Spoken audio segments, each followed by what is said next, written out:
Le Vie dei Tesori ritornano a Mantova dopo la prima edizione del 2018 come unica tappa al di fuori della Sicilia, proprio grazie al successo che abbiamo avuto nell'edizione dello scorso anno.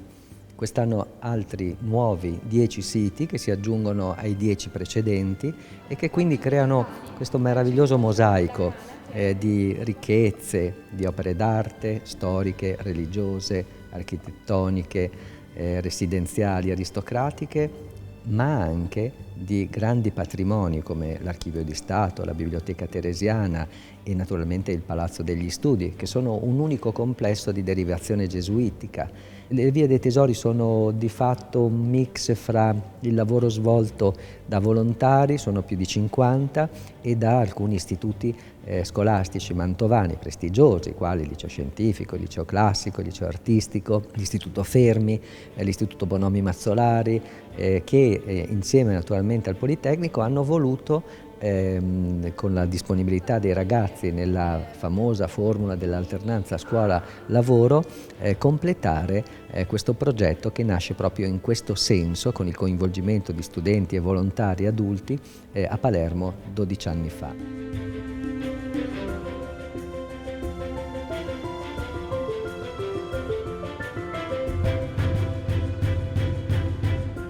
Siamo a Palazzo Aldegatti, qui in via Chiassi. Dell'esterno notiamo il portale con sulla sommità la faccia del gatto e con influenze di Giulio Romano.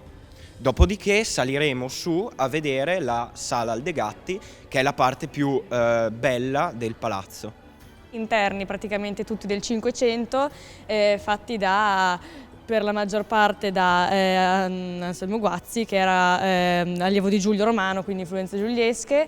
Ci sono delle sale invece con dei restauri del Settecento stile neoclassico e delle sale che invece hanno risentito di più dell'influenza dei restauri del 1950 e dei primi anni del 2000, ecco.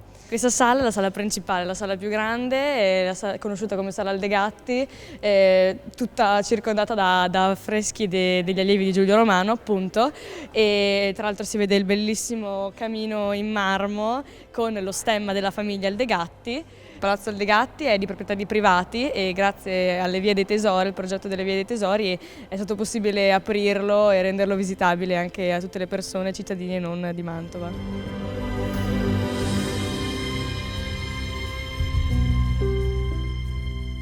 Qui ci troviamo all'idrovora di Pontarlotto e è stata costruita intorno al 1922 dall'ingegnere Carlo Arrivabene e poi il suo progetto è stato modificato parzialmente dall'ingegnere Pietro Ploner nel 1930. Prima di questo progetto, che è stato fatto in epoca fascista e come possiamo vedere anche dalla struttura, c'era solo una diga che sbarrava il passaggio e chiudeva, appunto faceva in modo che l'acqua passasse da una parte all'altra. Troviamo in questa struttura due pompe, una a motore a scoppio e l'altra elettrica, funziona elettricamente. In fondo alla struttura possiamo trovare il motore elettrico che è controllato dall'Enel e tutta la struttura fa parte del consorzio di bonifica territorio del Mincio.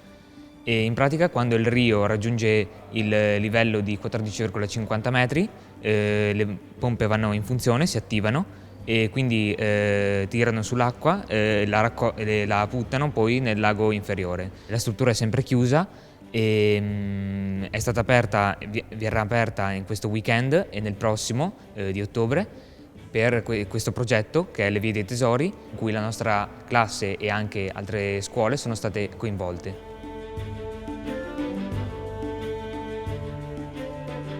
Ci troviamo nella chiesa di San Martino di Tours, che è stata fondata nel IX secolo, inizialmente di ordine romanico.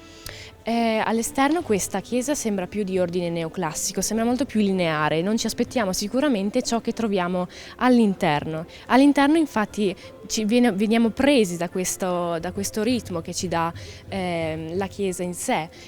Questo ritmo è dato dalle lesene che slanciano la figura della chiesa in sé e queste lesene sono alternate da questi altari che sono di ordine perfettamente barocco, infatti pieni di fregi e pieni di decorazioni.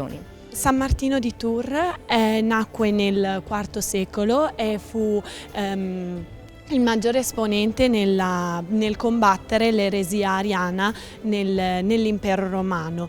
All'interno di questa chiesa assume un ruolo predominante, infatti lo vediamo raffigurato in 3 quadri presenti nel presbiterio della chiesa. Un primo quadro raffigurante il soldato Martino che divide il mantello col mendico, San Martino che resuscita un bambino morto, e un terzo quadro in cui vediamo la messa celebrata da San Martino di Tours.